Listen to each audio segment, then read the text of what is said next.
हम सब स्तब्ध थे जब दिल्ली विधानसभा में आम आदमी पार्टी की सरकार ने कहा कि वो आयुष्मान भारत योजना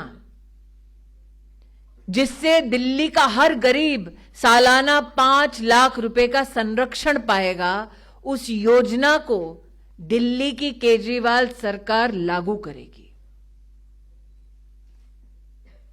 प्रधानमंत्री की कल्याणकारी योजनाओं का विरोध करने के बाद जब भारतीय जनता पार्टी दिल्ली प्रदेश संगठन की ओर से जनता को आह्वान किया गया, जनता का आक्रोश जब केजरीवाल सरकार के पास पहुंचा, तो मजबूरी में दिल्ली विधानसभा में उन्होंने कहा कि नहीं जी, हम आयुष्मान भारत योजना को लागू करेंगे,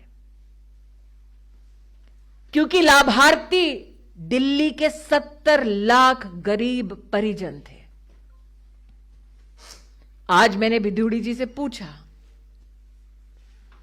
असेंबली में वादा किया था, धरातल पर पूरा हुआ?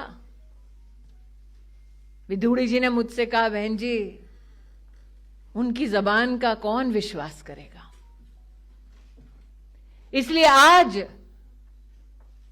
जो संकल्प किताब में दिखा, जो संकल्प असेंबली में दिखा, जो संकल्प समाज को सशक्त कर सकता है, उन संकल्पों को केजरीवाल सरकार ने पूरा नहीं किया, बल्कि ठेका खोलकर यह संकेत दिया समाज को कि मुनाफे के लिए वो किसी भी हद तक जाने को तैयार है।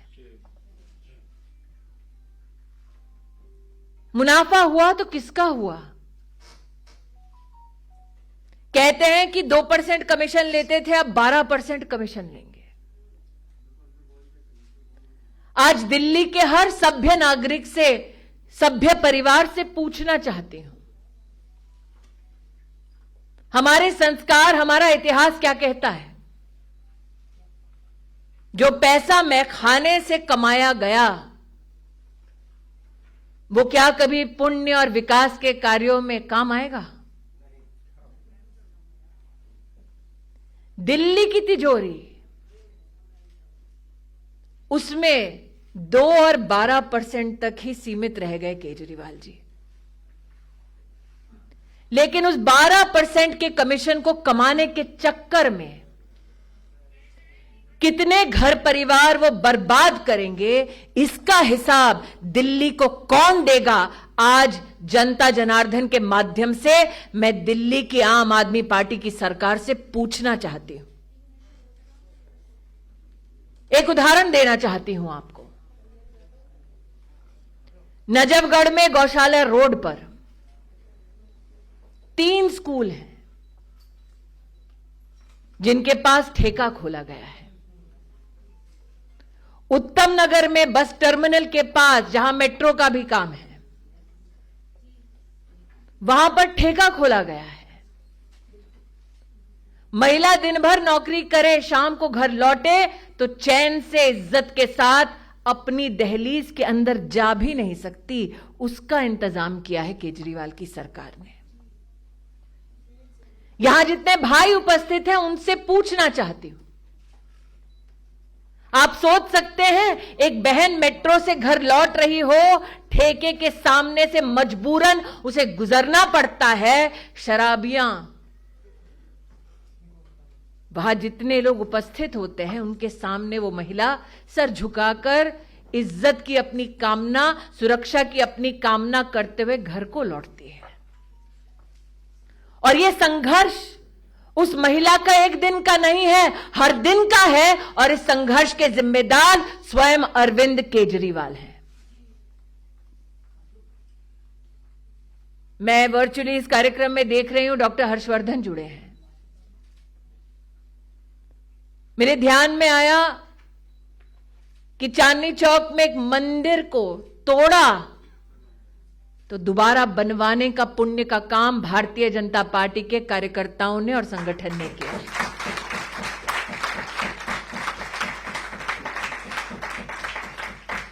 लेकिन हैरान हूं मैं जानते हुए कि भाजपा मंदिर निर्माण करवा रही है और केजरीवाल सरकार उस मंदिर के पास ठेका बनवा रही है। आज हमारे इस कार्यक्रम में सिख समुदाय के हमारे कुछ कार्यकर्ता पधारे हैं। मेरा आग्रह है आपसे कि आप तिलक नगर जाएं और संतगढ़ के रिहायशी इलाके में देखें, 2 गुरुद्वारों के बीच ठेका खोला गया है। मंदिर नहीं छोड़ा, स्कूल नहीं छोड़ा, गुरुद्वारा नहीं छोड़ा। पांडा साहब, आप जोनिंग के कानून की बात करते हैं, मैं तो कहती हूं धर्म की अपनी एक मर्यादा है, उस मर्यादा का भी उल्लंघन किया है केजरीवाल सरकार ने।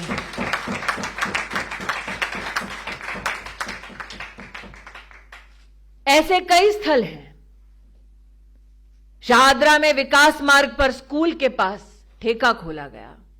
ऊर्जा विहार में, मंडावली में हर रोज जनता जनार्दन पुलिस को बुलाती है, वहां माफिया के साथ जनता की मार पिटाई होती है और इसके जिम्मेदार केवल एक है, अरविंद केजरीवाल।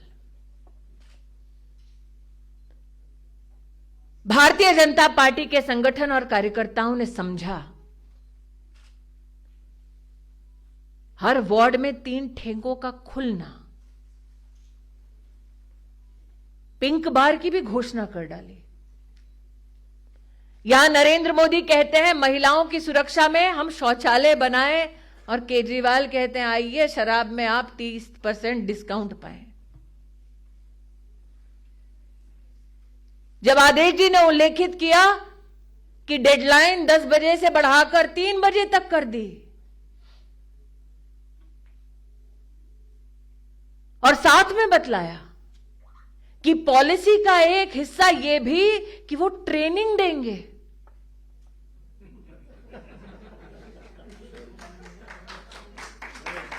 मैंने भिदुड़ी जी से पूछा, नहीं कोई गलती हुई होगी। कोई भी सरकार कभी ये नहीं कहती कि हां शराब के ठेके भी खोलेंगे और शराब पी कैसी जाए उसकी ट्रेनिंग भी देंगे। मैं स्तब्ध हूं, और इसलिए आज जनता से कहने आई हूं कि ये जंग मात्र भारतीय जनता पार्टी की नहीं, यह आक्रोश समाज का है जो सरकार तक, केजरीवाल तक पहुंचना चाहिए। वरना हर बहन जो प्रताड़ित होगी, हर स्कूल जिसके पास ठेका खोला जाएगा, हर गुरुद्वारा, हर मंदिर जिसकी मर्यादा उल्लंघित की जाएगी, उसकी जिम्मेदारी उनकी भी होगी जो केजरीवाल के खिलाफ, इस शराब नीति के खिलाफ आवाज नहीं उठाएंगे। शराब की पॉलिसी में ट्रेनिंग,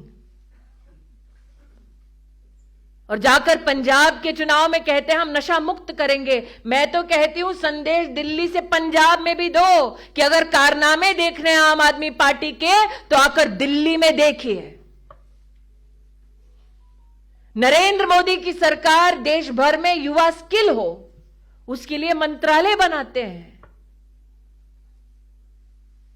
और केजरीवाल पॉलिसी लेकर आते हैं मैखानों की। भिदुड़ी जी से मैंने पूछा कि भाई साहब 20,000 मकान गरीब के लिए दिल्ली में व्यवस्था की मोदी सरकार ने, मकान दिए? नहीं दिए। गरीब को मकान नहीं दिया, 5 लाख की आयुष्मान भारत की सुविधा नहीं दी। गरीब को कहा जाओ तुम्हारे वार्ड में ठेका खोलेंगे, 500 ठेके खोल दिए।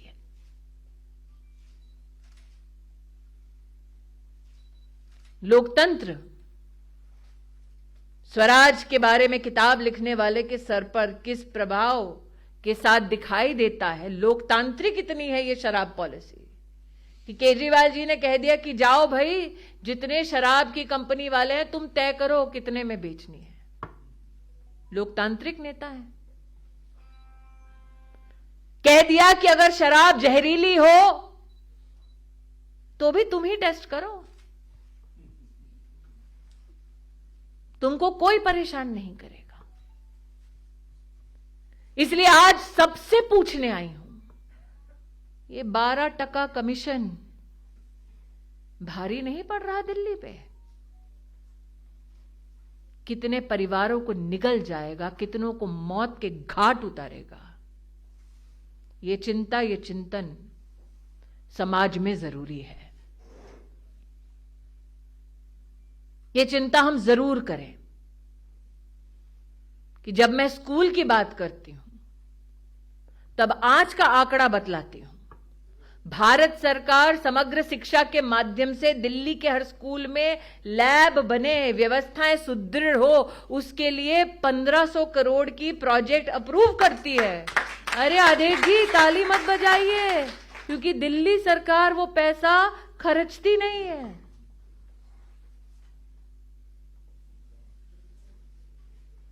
हम शिक्षा का सामान देते हैं, वो हिंसा का औजार थमाते हैं। 1000 करोड़ एम्स हो, सफदरजंग अस्पताल हो, राम मनोहर लोहिया अस्पताल हो, उसके लिए हम 1000 करोड़ रुपया भारत सरकार से दिल्ली के अच्छे स्वास्थ्य के लिए देते हैं। वो 500 ठेके खोलते हैं। दिल्ली में हम 2 करोड़ से ज्यादा मुफ्त की वैक्सीन देते हैं और वो 500 ठेके खोलकर मौत का सामान बेचते हैं। 850 में से 350 तो आप रोक के बैठे हो। जब एक एक बंद कर दोगे भिदोड़ी जी, उस दिन आपका अभिनंदन मात्र संगठन नहीं बल्कि पूरी दिल्ली की जनता, एक एक परिवार करेगा। इसलिए आज जनता जनार्दन के सम्मुख हाथ जोड़कर निवेदन करने आई हूं। पूछना चाहती हूं, दिवाली हो, होली हो, त्योहार हो कोई, जिसमें हम अपने आराध्य की पूजा करते हैं, परिवारों को संगठित करते हैं, ऐसे में क्या परिवार में शराब की नदियां बहाई जाएंगी? जो ड्राई डे 21 से कम करके 3 कर दिए हैं। गुरुद्वारों में माथा टेकने जाते हैं, मंदिर में अर्चना करने जाते हैं, ऐसे में ठेका खोलकर दिल्ली सरकार समाज में क्या पुण्य बढ़ाएगी? महिलाओं से कहते हैं 30% डिस्काउंट विशेष महिलाओं को मिलेगा। अरे उनसे पूछिए जिनको शराब पीकर पीटा जाता है, उन बहनों को मजबूर किया जाएगा कि जाओ, तुमको कम में शराब देगी दिल्ली की सरकार, लेकर आओ। और हर वो बहन जो इसके लिए मारी जाएगी, पीटी जाएगी, वो कलंक, वो पाप अरविंद केजरीवाल के माथे चढ़ेगा। हर वो बेटी जो छेड़ी जाएगी, अपमानित की जाएगी, हर वो बच्ची जो स्कूल से निकलकर शराब के ठेके के सामने गुजरेगी, उसकी पीड़ा, वो पाप आम आदमी पार्टी के एक एक नेता, एक एक कार्यकर्ता के माथे चढ़ेगा। इसलिए आज आपके मध्य में आह्वान करने आई हूं। आम आदमी पार्टी की सरकार का यह कोई साधारण कदम नहीं है। मुनाफे के एवज में मौत देने के लिए दिल्ली में आम आदमी पार्टी तत्पर है, यह उसका संकेत है। जो वर्चुअली जुड़े, जो आज इस सभागार में उपस्थित हैं, उनसे कहना चाहती हूं कि क्या हम संकल्प ले सकते हैं कि इस शराब नीति को वापस करवाओ और दिल्ली में संस्कार, सभ्यता, सुरक्षा वापस लाओ? क्या यह संकल्प हम ले सकते हैं? क्योंकि बर्बाद करने के लिए कई विकल्प हैं, लेकिन देश को, दिल्ली को विकास के मार्ग पर ले जाने के लिए एक संकल्प हमारा काफी है। नमस्कार, मैं हूं मानक गुप्ता। अगर आपको हमारा ये वीडियो पसंद आया हो तो इसे लाइक और शेयर जरूर करें, और हां, हमें सब्सक्राइब और फॉलो करना ना भूलें ताकि आप देश और दुनिया की कोई खबर मिस ना करें। तो जुड़े रहिए हमारे साथ और देखते रहिए News 24।